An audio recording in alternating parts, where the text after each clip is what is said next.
Gavi step by step to Liverpool. He's known for a long time that Liverpool want Gavi. According to rumours, Barcelona is chasing Manchester City star Bernardo Silva. And Gavi, who is unhappy after this transfer, may return to Anfield. No transfer story has gotten as much attention as Barcelona's spending spree this summer. Although Barca is in very bad shape financially, that hasn't stopped them from making big money deals for Rafinha, Robert Lewandowski and Jules Koundé. And now it is reported that Bernardo Silva is next. But signing Manchester City's ace could cause some trouble. It looks like Barca needs to sell Frenkie de Jong first before buying Silva. However, the actress does not want to leave until her deferred salary is paid. Still, Barcelona are vigorously following Silva and they may need to be careful about it. Catalan news sources report that Barcelona's wonder boy Gavi will not renew his contract regarding Bernardo Silva's transfer. Gavi allegedly already turned down a contract offer and made it clear that Silva's arrival would keep him going. Gavi's contract with Barcelona is just 1 year away and it seems he doesn't want to sign a long-term deal. The 18-year-old midfielder made 28 appearances last season and is considered the future of Barcelona midfield alongside Pedri. Liverpool will apparently be very interested as Betiv announced in June that Liverpool are interested in signing Gavi and will give him a star salary at Anfield. His priority at the time was ostensibly to stay at Barcelona, but Gavi now seems more open than ever to leave. Given the rivalry between the two clubs in recent years, it would be somewhat ironic that the exit of a Manchester City player would bring a child prodigy closer to Liverpool.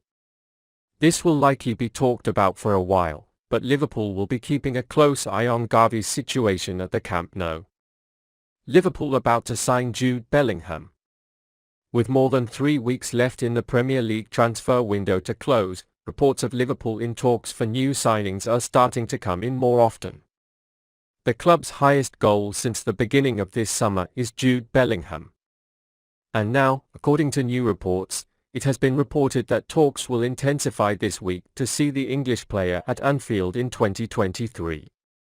According to the latest rumours, new talks are being held this week and that they could reach an agreement within weeks. Liverpool are attacking Bellingham from all sides to sign Bellingham as early as January, but they're increasingly confident about completing a deal to sign the youngster, though his arrival is more likely in the summer. Joining the Reds means joining the team, one of the pillars of the future Liverpool. His quality at this age promises to be one of the best midfielders the Premier League has ever seen. This is of course an early bet until he comes to England and starts to improve the potential he has displayed with Borussia Dortmund and the Three Lions. He is expected to travel to the Qatar World Cup this year with the national team, and if Liverpool has a deal for his autograph by then, fans will be thrilled to watch him on football's biggest stage. Liverpool's reason for working hard to complete the deal before the World Cup is to prevent its possible high performance from rising to higher prices. If Jude Bellingham performs exceptionally for the national team, the transfer fee will likely go up and Liverpool wants to make the transfer deal before the tournament starts as they don't want it to go higher than that. While the Reds have not signed a midfielder so far, it is undeniable that they are looking to add a new name to the engine room. They failed to sign Aurélien Tchouameni at the beginning of the window, but Liverpool's attempts to take the Frenchman prove that Jürgen Klopp also sees midfield depth as a concern. Since Curtis Jones will be out of the field for 2 to 4 weeks and Alex Oxlade-Chamberlain 2 to 3 months, cracks have already started to form in the midfield. Thiago's injury in the first game of the season or the current injury of Naby Keita put Jürgen Klopp in an extremely difficult position. That's why Liverpool can make another transfer before 2023. While 3 players showed promise, Klopp faced transfer reality. The moment Thiago Alcantara's hand cautiously goes to his left leg, the question that has haunted Jürgen Klopp all summer is once again aired. Do Liverpool need to hire a new midfielder? Klopp has long had enough of fending off the investigation. But this time around, there's real urgency in the Reds without Curtis Jones and Alex Oxlade-Chamberlain in the foreseeable prequel to a relentless first half of the season. Of course, given the strength of performance here, some may be forgiven for believing that the engine room needs a new injection no matter what. Even before his injury, Thiago was below average, Fabinho was seriously rusty and Jordan Henderson was slowly fading. In his 200th league appearance for the Reds, James Milner has made a positive difference from the bench and could see himself gaining regular minutes in the first half of the season, with 5 substitutions now allowed in the Premier League. Liverpool are only interested in transfers that make sense, especially given the options available, as Klopp said after the match. But if Thiago is ruled out for a significant period of time, it's neglected that they are not actively seeking reinforcements this month. Let's move on to team analysis. Mohamed Salah continues where he left off. The Egyptian has set a record 6 years in a row to score in the opening of the season, which prevented a difficult afternoon from becoming even more damaging.